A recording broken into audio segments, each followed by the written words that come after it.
Welcome back dito sa channel natin. Andito tayo sa harap ng Pasig City Hall. Tuloy-tuloy na nga ang demolition dito sa lumang Pasig City Hall dahil tatayuan na nga ito ng mas bago at mas moderno na Pasig City Hall campus.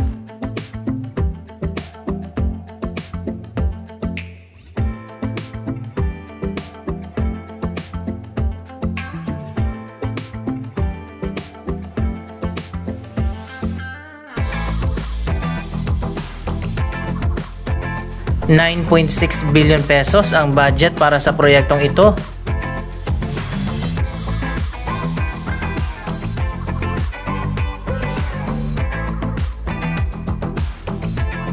Ito na nga ang magiging legacy project ng kasalukuyang mayor ng Pasig City, Vico Sotto.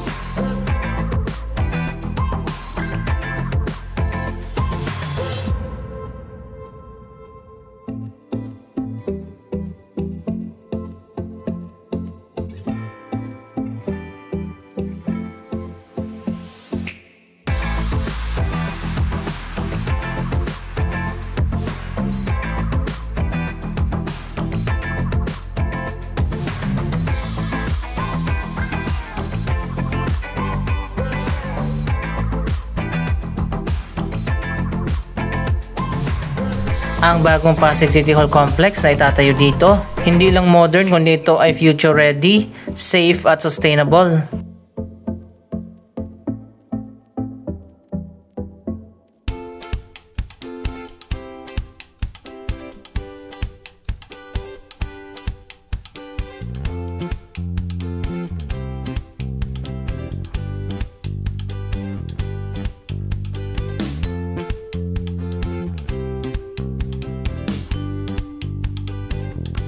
So dito sa gilid kitang-kita nga natin na na-demolish na nga yung malaking bahagi ng City Hall.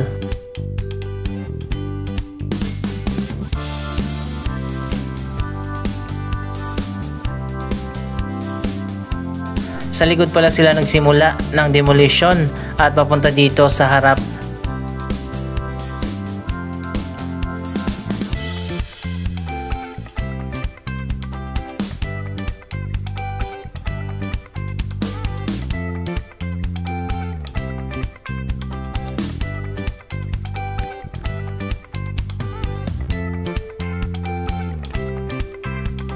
Ayon pa sa Pasig City Mayor, hindi lang pala City Hall ang itatayo dito.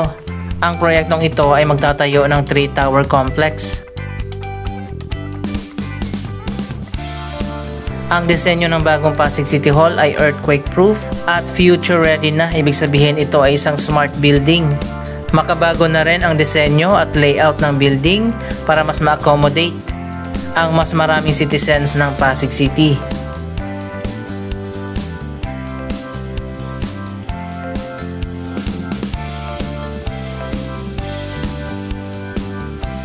May mga kumu-question bakit 9.6 billion ang budget ng bagong Pasig City Hall. Ayon pa sa Pasig City Mayor, hindi lang pala City Hall ang itatayo dito. Magkakaroon din dito ng medical facilities at laboratories para sa City Department of Health.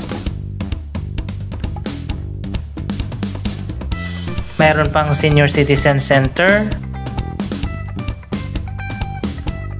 At mapapabilis na nga ang pagserbisyo sa mga citizens ng Pasig na pupunta dito sa City Hall.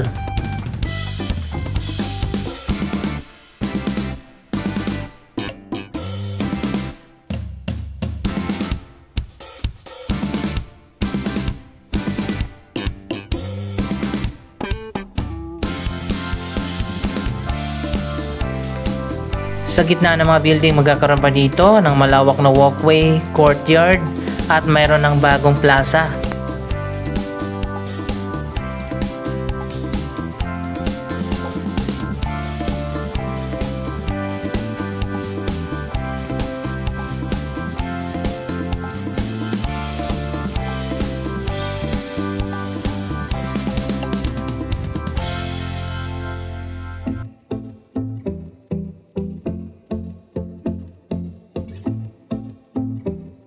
Mas pinaganda na talaga ang bagong Pasig City Hall.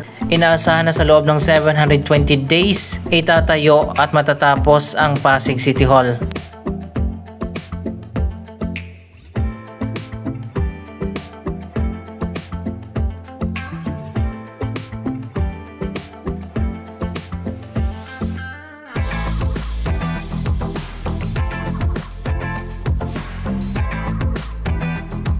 Design and build contract ang ginawa ng Pasig City para mas mapabilis at iisa na lang ang kontraktor na kakausapin nila habang ginagawa ang proyekto para mapabilis na matapos ito.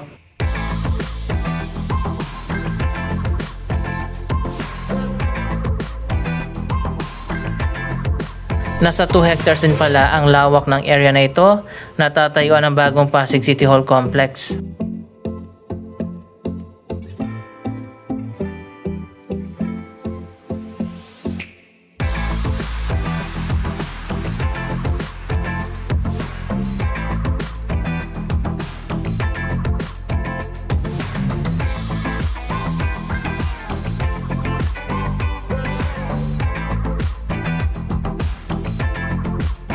Andito na tayo sa may gitna at makikita nga natin dito yung likod ng City Hall na na-demolish na.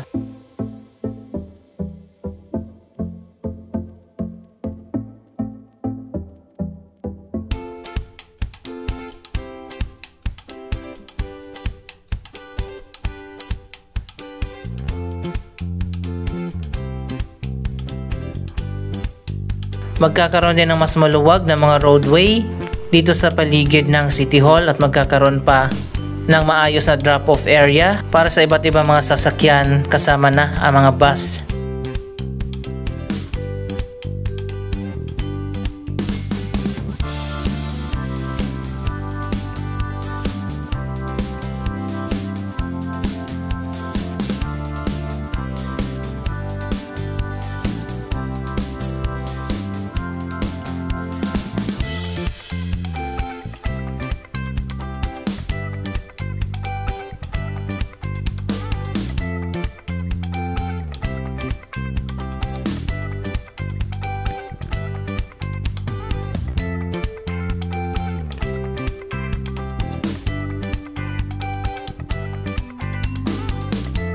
Ang mga elevated walkway dito sa paligid ng City Hall ay papalitan din yan ng mas modern na mga walkway.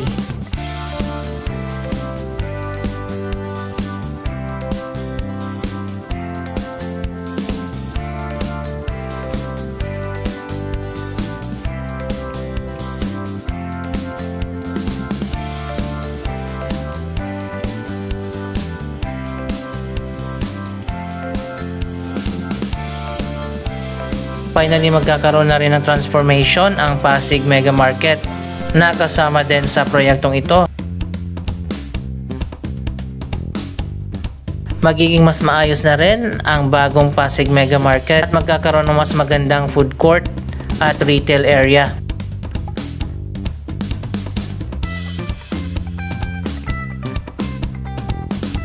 Panahon na rin na magkaroon ng modernization dito sa Pasig Market.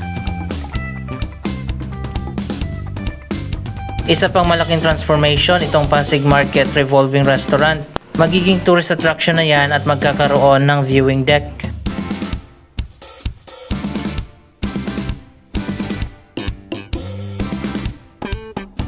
Ito na rin ang magiging focal point o sentro ng Pasig City Hall mula dun sa harap hanggang dito sa likod, kung saan nga magkakaroon ng walkway, linear park at garden.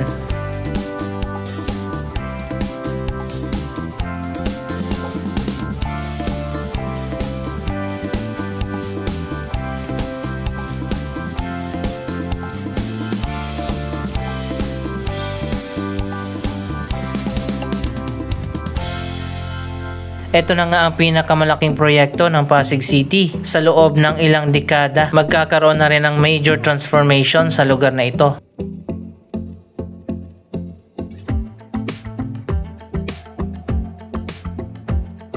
Pasok tayo dito sa loob ng Pasig Mega Market. So ayan, makikita nyo naman, kailangan na talaga ng modernization ang market na ito. Ang mga public market sa mga probinsya, napakaganda na, modern ang design. It's time na rin talaga na i-modernize na ang Pasig Mega Market.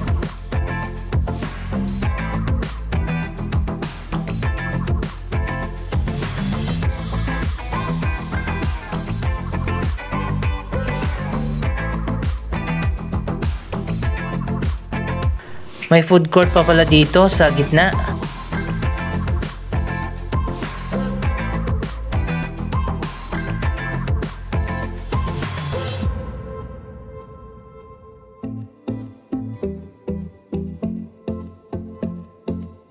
Pero kitang-kita naman natin hindi na akma ang disenyo ng market na ito sa makabagong panahon, lalong-lalo na ang Pasig City ay nasa Metro Manila. Dapat talaga modern na ang market na ito.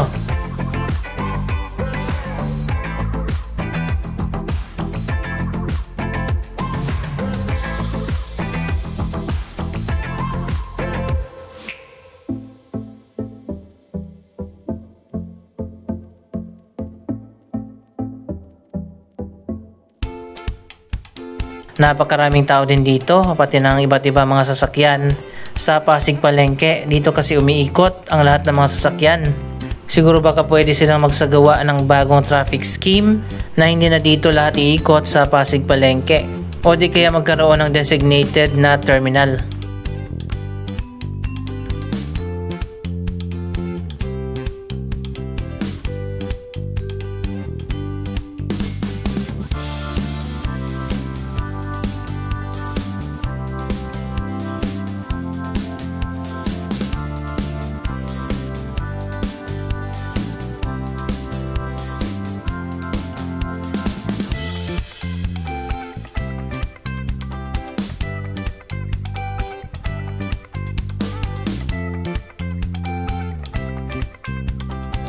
Gagamit din pala ng solar power at iba pa mga eco-friendly features ang bagong Pasig City Hall.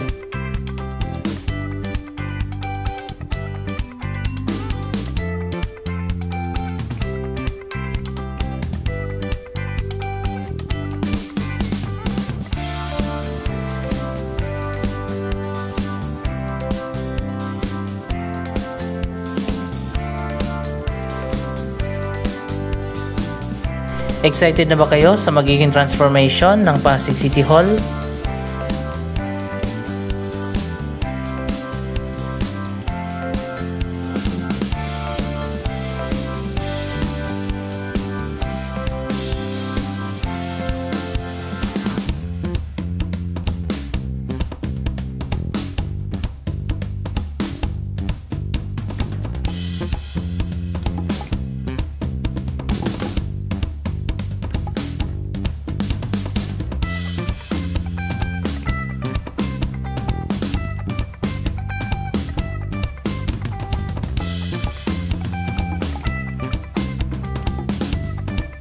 Ang architectural design pala ng bagong City Hall ay dinisenyo ni Architect Royal Pineda.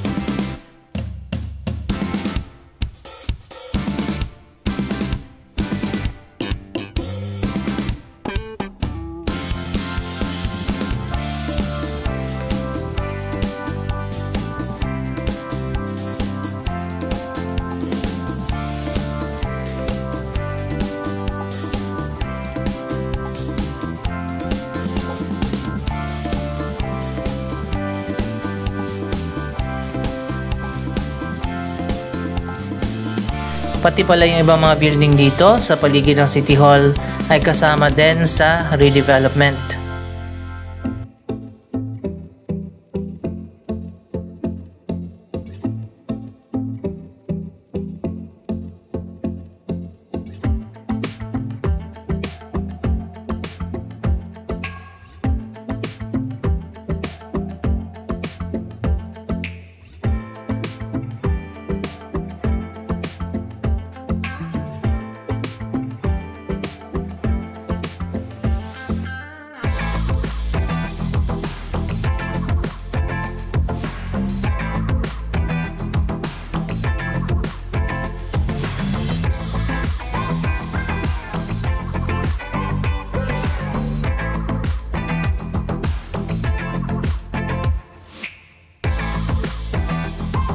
Abangan na lang natin ang mga updates dito sa construction ng New Pasig City Hall Campus sa mga susunod na buwan. Anong masasabi nyo sa proyektong ito?